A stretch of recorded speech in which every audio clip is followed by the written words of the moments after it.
the same people that where he's borrowing the money from are the same people that we've borrowed the money from. ADB, World Bank, Australia. Those are the same people we borrowed. The Chinese Exim Bank is borrowing money from the same people. The same rates, same terms, 25 to 30-year loan repayments. Most of them are concessional rates, 1 to 2%. Those are the borrowings that we've done. But we've borrowed money to build infrastructure. Every loan that we got, I can name it to a project, name it to a road, name it to an airport, name it to a wharf, name it to a hospital, name it to something that I've built, physically built in the country. Now, 37 billion kina that Marape government has borrowed, what have they built? They've just spent and consumed and stole. All members of parliament must stand together and say no to the 2025 budget and absolutely stop the budget from being passed. We can run a supply bill up until February so that we just get all these in-house issues in order, because everything the Treasurer's been doing is illegal. He hasn't put the MAIFO out on time. He hasn't put a budget strategy paper, and we don't even know whether he's going to put a final budget outcome. So these are real serious issues because you're talking about public money. It's the people's money. It's not his private business, but he continues to run the Treasury like a tucker box, and it has to stop. The independence of the central bank is now highly compromised. Passing Australia now, you go level where country is our experience. All our institutions of government have gone silent. Okay, in 2018, our public debt stock was at 25 billion kina. So the Marape government has borrowed 37 billion kina in 5 years, which is doubled, more than doubled, the total amount of debt that's been incurred since 1975. In 43 years since Somare, up until the Honorable Peter O'Neill, since the Grand Chief Somare, in 43 years, our national debt was at 25 billion.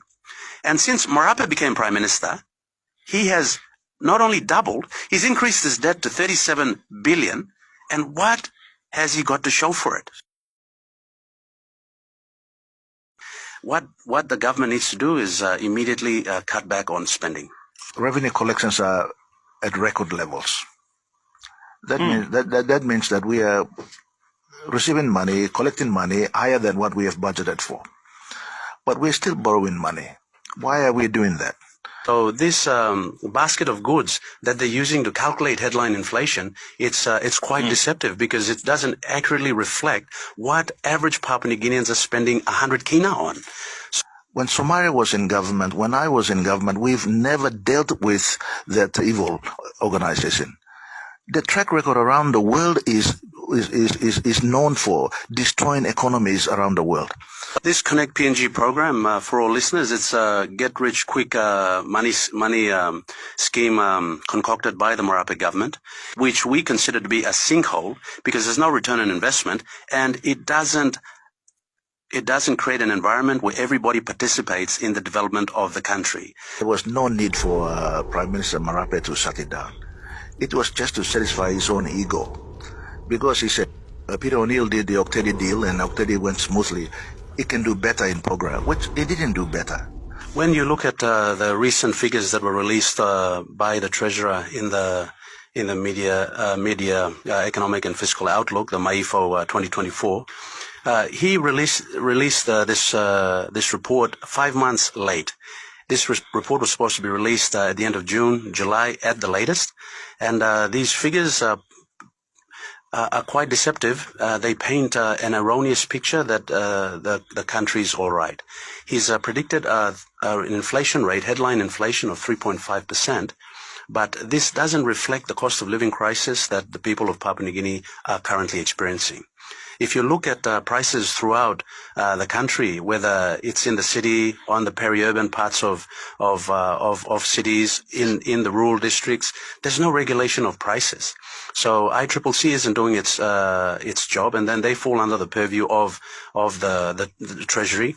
You look at the National Statistics Office, NSO, they're not even doing their job. So this basket of goods that they're using to calculate headline inflation, it's quite deceptive because it doesn't accurately reflect what average Papua New Guineans are spending 100 kina on.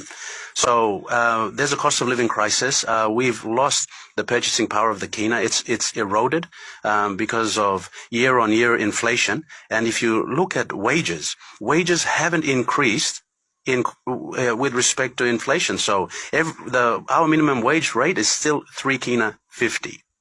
It's been 3 kina 50 for the last decade. It hasn't increased. So all this talk about inflation being under control and at 3.5%, it doesn't paint a realistic picture about what's happening in the country. True. When you look at this crawl peg depreciation strategy that was imposed by the IMF and praised by the Treasurer on the floor of Parliament, when we questioned him at the last Parliament session about the depreciation of the kina affecting business. Because we're still in an FX crisis, yep. And we're still in an FX crisis. We're unable to, the business are unable to get foreign exchange out to purchase goods from overseas. So if you go into the stores now, you look at the shelves, there's not replenished goods. We're dealing with fewer goods. There's fewer imports, and this affects excise duty. This affects import duty. This affects GST. So tax revenue is lost as a result of lack of imports, and you can't import without FX. And this FX crisis has been exacerbated because we haven't respected the independence of the central bank. The Treasury, the Treasury Department has imposed on the central bank. They've eroded the independence of the central bank. They've compromised their independence, and they've usurped the functions of the central bank by trying to meddle in the way the central bank regulates interest rates and regulates monetary policy. The job of the government and the Treasury is just to primarily focus on fiscal policy, government spending and taxes. They can't go and impose on the central bank on what interest rates to apply to regulate monetary policy in the country, and that's what's happening. So there's a weakening of public institutions, and there's no more important institution in the country than the Bank of Papua New Guinea. So this is a real concern. If they don't change this, we're going to be in some real big trouble. And you can see that with the protracted FX issues that the country is currently experiencing. And it's affected business and business investment, and there's a total loss of confidence because of this meddling with the central bank. I agree entirely with the Shadow Treasurer on his comments, and I know that the data that Treasury has released, the MAEFO, the outcome of the first 6 months of our budget cycle, is, as he said, 5 months late, and it's out of date already. Because you're releasing in November. By law, you are supposed to release it in July, August, by law. So we've missed all this time to adjust the budget going forward if we see that their budget is not performing well. That is why specifically this kind of legislation is framed. Now, the data that they are collecting, it's by National Statistical Office, and they can't even do the census properly. So how are they collecting data to say that inflation is tracking on the assumptions of about 3.5% per annum? Now, we know that depreciation of the kina is well above about 15%, well above 10% already because of the IMF restrictions. I've gone on record to say that IMF should be kicked out of this country. We don't need their money. When Somalia was in government, when I was in government, we've never dealt with that evil organization. The track record around the world is known for destroying economies around the world. Now, their strategy is saying that let's depreciate the kina, so kina value must go down. So because we are exporting more. What are we exporting? Our coffee production is down. Mm-hmm. Most of our agricultural production is down. Only thing that we are exporting is LNG. LNG now, because we're getting good revenue because the prices have gone up. But, prices will come down, and they're starting to come down. They went past $100. Now they are tracking at about $80. It'll come down to less than 50, and then we will be lower revenues coming through.